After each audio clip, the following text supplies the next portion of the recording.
مرحبا بكم مشاهدي ومتابعي قناة خبر في الملوخية في حلقة جديدة. مقتل تونسي في مرسيليا فرنسا، إليكم التفاصيل ومعنا روايتين. الرواية الأولى: فرنسا في 2 سبتمبر لعام 2025 مقتل شاب تونسي يبلغ من العمر 35 عام إثر حادثة طعن. مارسيليا: شهدت مدينة مارسيليا جنوب فرنسا بعد الظهر يوم الثلاثاء 2 سبتمبر لعام 2025 حادثة مؤسفة للغاية، حيث أطلق عناصر الشرطة النار على رجل يشتبه في تنفيذه عملية طعن أصيب خلالها 4 أشخاص على الأقل في شارع كوربيلسونس قرب الميناء القديم، بحسب ما أفادت به مصادر أمنية لوكالات الأخبار.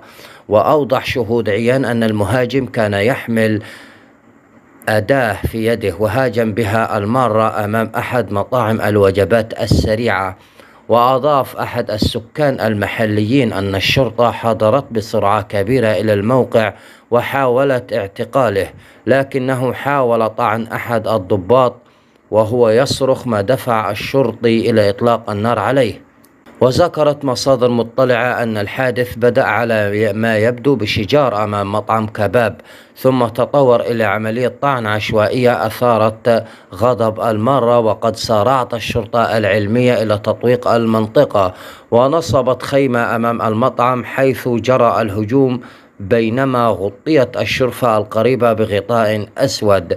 من جهتها أفادت هيئة النقل في مرسيليا أن السلطات أغلقت المنطقة بالكامل قرابة الساعة 4 مساء، كما تم تعليق خطوط الترام في الجزء من مسارها، ولم تعرف بعد الحالة الدقيقة للضحايا.